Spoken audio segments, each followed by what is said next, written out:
kwenye nafasi zetu za chini tunasema ndo katibu ambaye katibu wa serikali, katibu ambaye anadili na vitu vingi sana. Lakini namna ambavyo unaona ukiachia mbali tu ile bunge amezungumza, ukiangalia namna ambavyo ni Field Marshal anafika, unajua mtu mwingine angesema kuna wizara hii itafuatilia, wizara hii itafanya, wizara ile itafanya, yeye atapokea ripoti na kuziwasilisha na kuzifanyia kazi. Lakini Kassim Majaliwa amekuwa Field Marshal, ameenda kwenye sehemu nyingi sana, ameenda kwenye changamoto nyingi sana ambazo ameenda kuzitatua, ameenda kwenye maafa mengi ambayo yametokea kwa wananchi na sehemu nyingine ameenda kuzitatua. Ni mmoja wa watu ambao kwa namna moja ama nyingine unasema kwamba tunahitaji kiongozi kama huyu. Tunahitaji mtu kama huyu kwenye awamu ya 7 maybe unasema hivyo. Kwa maana kwamba asitoke kwenye hii nafasi, ingawa hatumpangii Mheshimiwa Rais nani amteue kama atarejea.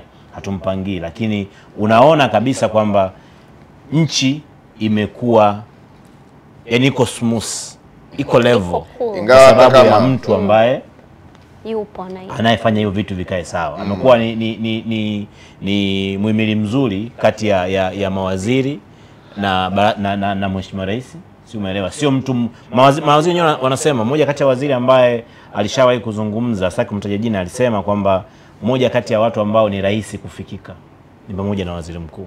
Maana yake anasikiliza matatizo yenu na anatolea ufafanuzi pia. Na yeye Majaliwa amekuwa mzuri sana kwenye data. Nakumbuka hata wakati wa Rais Magufuli alishawahi kulisema hadharani kwamba Majaliwa ni kiongozi ambaye anapoenda sehemu kwenye ziara, anapouliza maswali tayari ana majibu yake. Yes. Kwa hiyo kiongozi husika anapaswa kuwa makini kweli kweli. Lakini mbali na hivyo, kwa historia yetu si inaonyesha anaweza kurudi bungeni. Hata akirudi bungeni kwa mfano asipoteuliwa, hata kuwa waziri mkuu wa kwanza. Malechela aliwahi kufanya hivyo. Lowassa aliwahi pia kufanya hivyo. Lakini ile mchango, uzoefu wake serikalini unaweza ukawa msaada mkubwa. Sema ukimwangalia umri, energy ile anayo, utendaji kazi wake, mimi binafsi inawezekana nikaungana na wale ambao bado kabisa anatakiwa kuendelea, wanampigia chapuo ya yeye kurudi bungeni. Huenda waziri mkuu alikuwa hana mpango wa kwenda kugombea. Hata Kawawa alikuwa waziri mkuu, baadaye akatoka. Huenda alikuwa hana mpango wa kwenda kugombea tena kwenye jimbo lake. Lakini namna ambavyo mahitaji ya wananchi kwake yeye yanavyozidi kuwa makubwa, kwa sababu tuongee tu ukweli Zungu, hatuwezi kuacha kuzungumza kuhusiana na issue ya waziri mkuu kuhitajika na wananchi, kwa sababu kuna baadhi ya viongozi kwenye mikoa mbalimbali wananchi wamejitokeza hadharani kwenda kusema kwamba tunamhitaji mtu fulani kutokana anavyofanya kazi, kutokana na utendaji wake wa kazi, anavyosimamia maendeleo na vitu vingine. Kwa nini isiwe kwa waziri mkuu? Na inawezekana watu wanaozungumza ni watu ambao wameyaona yale ambayo yanayafanya. Lakini ukiachia mbali hivyo, wananchi pia na sisi tunaona kutokana na kile ambacho kinafanyika, kuna vitu vingi sana amevifanya waziri mkuu. Kuna mipapatanisho mingi ameifanya kwenye migogoro kadha wa kadha ambayo imetokea kwenye nchi yetu Tanzania.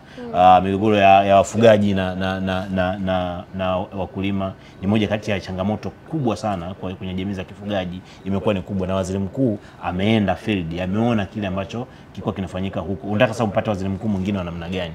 Na inawezekana pia, mimi naweza kurudi nyuma kidogo, ukiachilia mbali kile ambacho alikuwa anakifanya kabla kwenye nafasi kabla ya waziri mkuu, kilipelekea Rais Magufuli hayati kumuona kwamba ni mtu ambaye anafaa, kwa sababu hayati Magufuli alikuwa Field Marshal, ni mtu wa kwenda site kwa kiasi kikubwa. Sasa ili umpate mtu ambaye anaweza kuendana na wewe kutokana na kariba, ari na imani, ilikuwa lazima mpate mwenye tabia kama zake. Na mwenye tabia kama zake ni huyu waziri mkuu.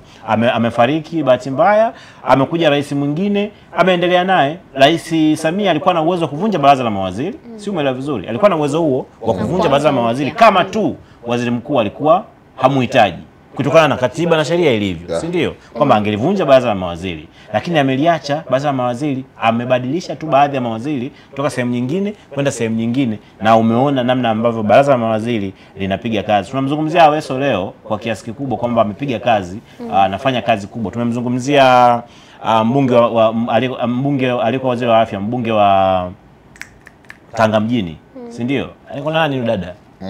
Umi Mwalimu. Si umeelewa vizuri. Sawa, Rais Samia ndo alikuwa amefanya nini? Amemteua kutokana na uchapakazi wake na baadhi ya mawaziri wengine, lakini unaona namna ambavyo alipata mstari mnyofu kutoka kwa waziri mkuu. Kwa hiyo ni aina, kwenye mpira tunasema waziri mkuu ni kama Kagoma wa Simba. Haonekani mara nyingi, lakini anapiga kazi kubwa sana. Si umeelewa vizuri? Okay, fine. Tuzungumzie basi Yanga. Mnataka mnani tena? Okay, nazungumzia, huo ni mfano tu. Kwamba ni kiungo mzuri mchezeshaji kwa baadhi ya, yani kwa watu wake ambao yuko nao. Ndio maana tunazungumza leo, tuna baadhi ya mawaziri ambao inawezekana liko stable, tuna mawaziri wengi ambao wanafuata miiko na maadili ya kazi. Tumemwona Gwajima namna ambavyo na yeye sasa hivi ameanza kwenda field. Si umeelewa? Hiyo yote ni kwa sababu ya kiongozi aliyoko pale juu, ni mtu wa field. Morning Bantu.